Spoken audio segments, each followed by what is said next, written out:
There's kids in the pool next to my apartment, so let me know if you hear them. Gotcha. It's probably them, because I'm like, is there a birthday party or something going on? You know, it is a birthday party. Actually. It's a birthday. Oh, dude, what the fuck? Happy birthday, random kid. Happy birthday, little jit. Yeah, no, but Unk's got to start working right now. Unk is on the clock right now. Yeah, man, we got bills to pay. We got that podcast money. It'll come in like sometime 2027. We'll be fine. Damn. I mentioned this in one of the earlier episodes, but bro, you have to check out Glorb, please do Glorb? So. It's drill rap, but using SpongeBob characters. Oh, I've seen those. It's not just SpongeBob. It's like just everybody, right? They have all kinds of cartoon characters. There are two guys. One's named Glorb, and the other one's name is named Blorg. His own rap beef with himself. So Glorb only does like SpongeBob drill rap, but Blorg does other stuff. They have one for like The Simpsons. Did they have one for regular show? I remember. I don't think they did. Oh, it's probably somebody just doing a similar like AI generated meme rap type shit. All you gotta know is Blorg has Shrek one, and it goes hard. I have some homework to do. I think you will enjoy the meme rap. It's actually good music. Like I have unironically like they released one 2 weeks ago. Shit. I've been unironically just like listening to this while like studying for my. Oh my god! Oh my goodness gracious! What does the world come to, man? We are here listening to AI music now, dude. AI SpongeBob rap. The cool thing about Glorb is I think he actually raps it all himself and then uses like a voice filter over it to make it sound like the characters, which is why it doesn't sound like AI generated. It sounds like Mr. Krabs rapping, which is the best part. Yeah. Like fucking Plankton jumps on the beat. He's like, "Okay, Krabs, it's time for me to start laying down the beat." That is exactly what happens in the videos, man. Like all of the Glorb lore is the Krusty Krab crew being in a gang war against Plankton, also known as Dankton. Oh, we got Dankton. Let's see, we got SpongeBob, we got Mr. Swags. You know what? Let's do a live reaction. Look for one called The Bottom. Am I gonna regret this? No, you won't, bro. I promise. 3, 2, 1, go. Oh my. Oh, it's fucking amazing. It's Mr. Krabs. Oh my god. Let me just tell you, dude. Mr. Krabs, I think he's the one that goes the hardest. The Patty Mobile. It's so good, man. Oh. Fucking Squidward. No, actually, Squidward is the fan favorite. It's like a Mexican.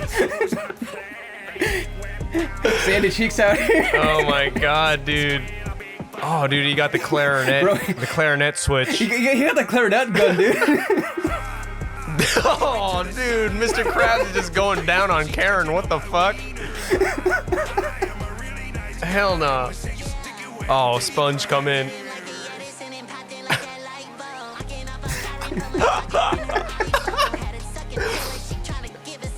That's nasty work, dude. That's fucking nasty work. Come on, man. You wanna die, cause damn. They got the handsome Squidward Guardians. Oh my goodness.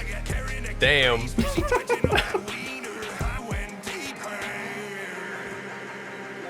Was this not everything you imagined and more? I don't know what to say, man. Like that shit was that shit was wild. I mean, I've seen clips of it for sure, like on Instagram Reels and stuff, but I thought those were just like one-offs. It seems like there's a mythos, you know.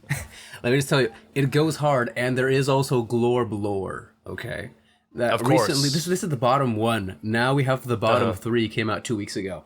Amazing. This started as like just random rap beef between Dankton and Mr. Swags, but it's become an all-out gang war in Bikini Bottom. Bikini Bottom has become a third world country, dude. So you saw a Krusty Krab crew one. I feel like it's obligatory now that you have to watch one Dankton solo. One Dankton one? All right. So is it just Dankton soloing all of them, or? It is actually Dankton soloing all of them. This is one of the few ones where he has help. We're going to watch Mob Ties. 3, 2, and 1.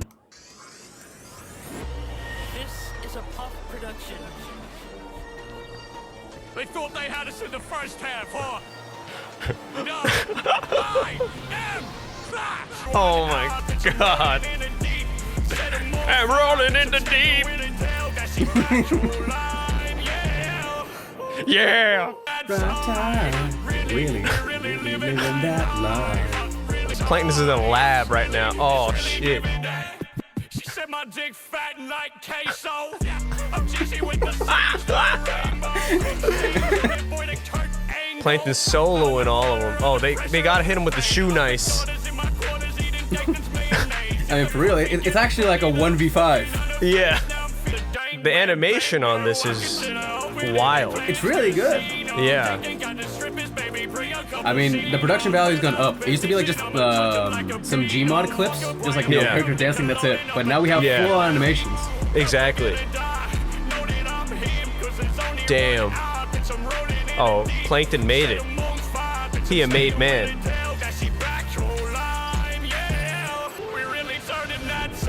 Okay, now we're gonna have the best part of the song. Hold on a sec. Introduce myself. Let's go.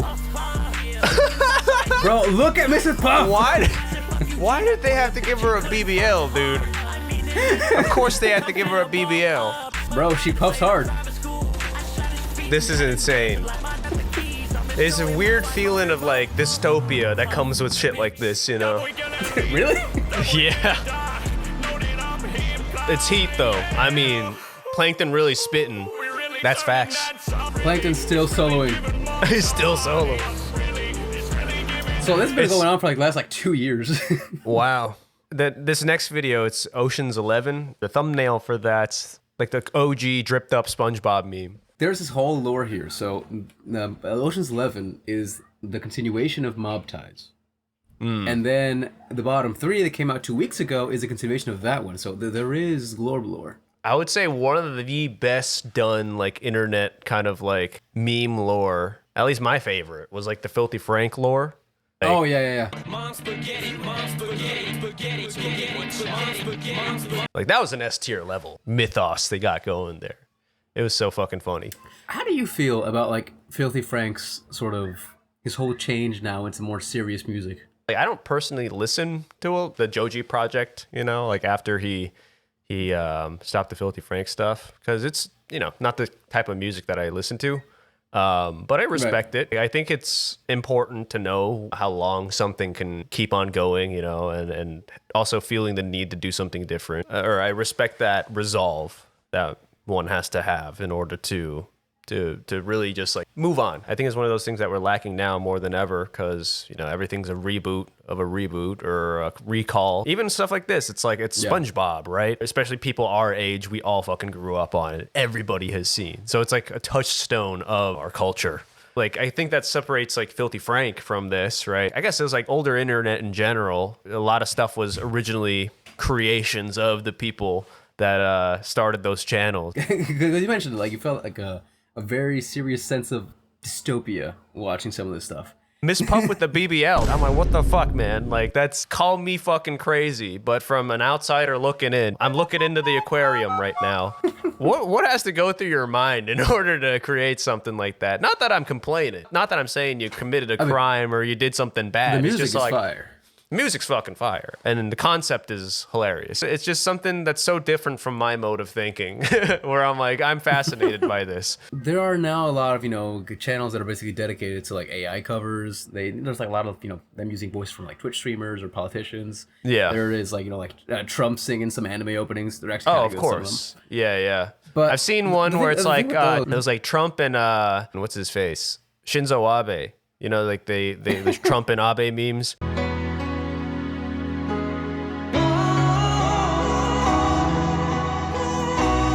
I've seen one where they're like both like doing Japanese city pop karaoke. There's this whole channel, I forgot what it's called, that it's like just Obama, Trump, and Biden. Instead of playing games, they just sing karaoke. But the cool thing about the channel is they use AI voices and stuff, but they don't start singing. They always have like an intro to it. Like the presidents start like arguing over some shit, and they're like, Trump's shows up like, hey, you know, I've been watching freaking Oshinoko, and then they start doing the opening for it.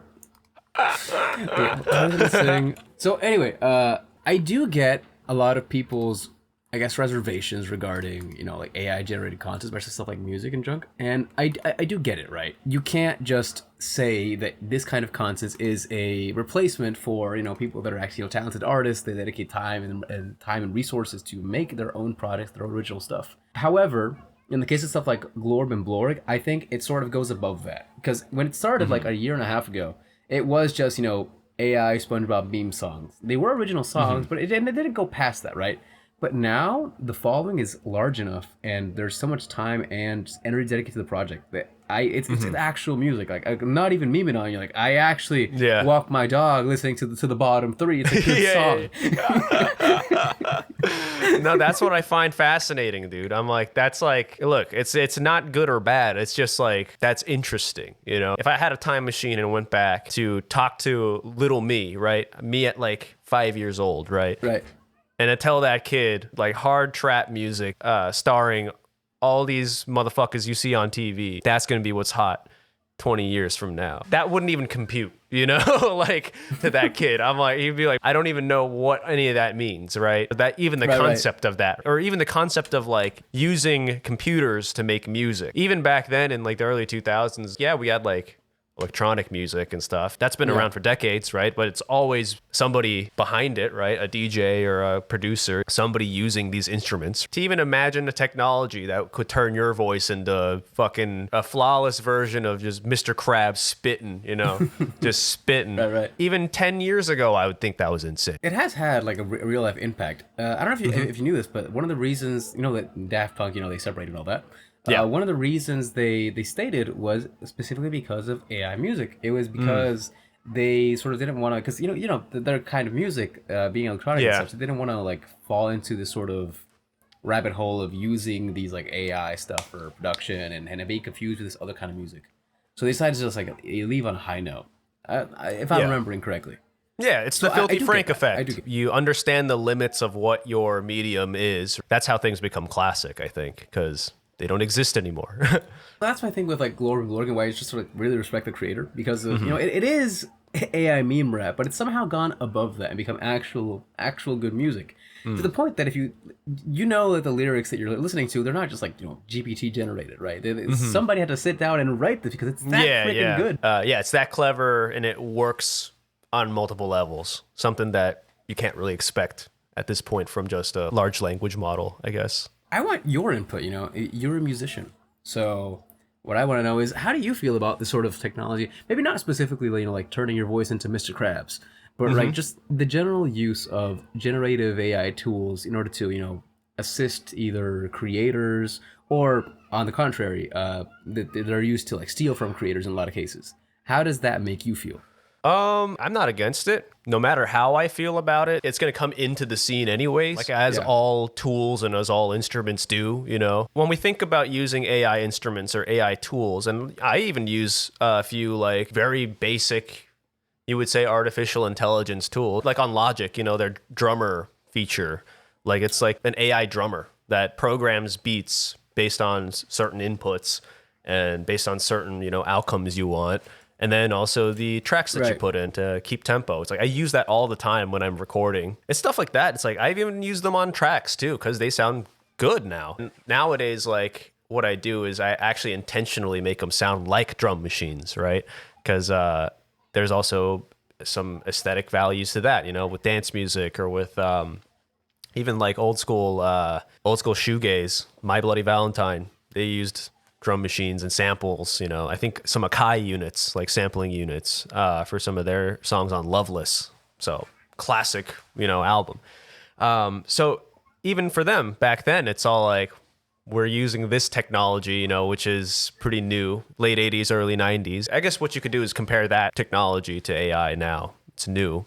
What I'd say is also, it has to do with how much human input is required.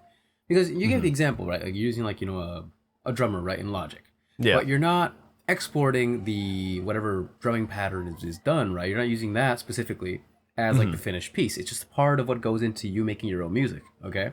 Yeah. I understand that the main thing people have, or the main reservation people have regarding AI, just the generation, because now you have, I don't know if you knew this, there are platforms like Suno. You heard of Suno? No. Suno is a platform based on an LLM, so a large language model. and you can basically just like write what kind of song you want, and it'll just output a track. Like you could just like, I don't know, go to ChatGPT, like generate lyrics for a country song, put that into Suno, and be like, okay, based on this, generate a country song, this, bang, with this tempo, and it'll just do it, right? Completely AI generated music. Wow. Now there are a lot of criticisms against that because there is really no artistic value to something that has, you know, just like 4 paragraphs of text input. That's it, right? Yeah, you're just so using a there's the black thing. box. Exactly. You don't know how it does it, but it does. You just press button that say it do. For me, it's easier to think about in the terms of like visual artists, which is something like I also do like art. I like to draw and such.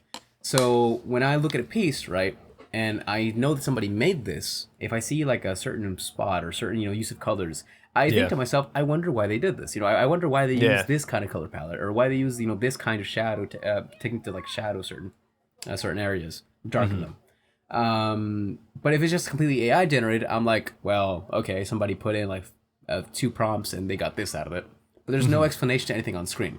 So I feel that for music, it's very similar. Musicians, artists try to, you know, convey something with the music they make. Not all of them, but most of them do. And you lose a lot of that when you just completely use generative AI tools. So then the obvious question I have for you is there a certain amount of AI you're willing to or comfortable using? The extent of using any AI tools for me are just to assist me in mixing or in, I would say the extent of generating beats, but then I go in, edit them myself. Where it ends for me is when it stops becoming an instrument and it becomes the song. It stops becoming a tool that I can use, and it just ends up becoming the end product. I think that's the big jump for me. There are a million examples you come up with. Like, I don't know, a person who's a poet, right? I knows nothing about music, but wants to turn some poetry he himself wrote into a song, and needs something like Suno to do it. Like, that is a very weird gray area that I think most people they don't really know what they're comfortable with yet. Like that example. Some people might say, oh, well, you know, the music was completely AI generated, so it loses its value. Well, others might say, oh, but the lyrics are by an actual person, so that does have intrinsic artistic value. So it's a big back and forth, right? And I feel like the use of Gen AI really introduces a lot of these weird gray areas in all kinds of mediums. Yeah. So it's weird. I'll just say that. It's weird. I think for me, sometimes, like, since I love history, and I love reading about history, when it comes to like artists that I like, it doesn't matter what medium, like whether it's film or music or even like visual arts, like I like learning about the people who made, you know, the stuff that I like. Getting to know how a piece was made that perspective is something that I do value, at least personally. Right. Because, you know, you learn more about it, and it's from the perspective of the person who made it. An interesting and creative way I can envision like using generative AI in the way that you had described it, is maybe writing poetry first, right?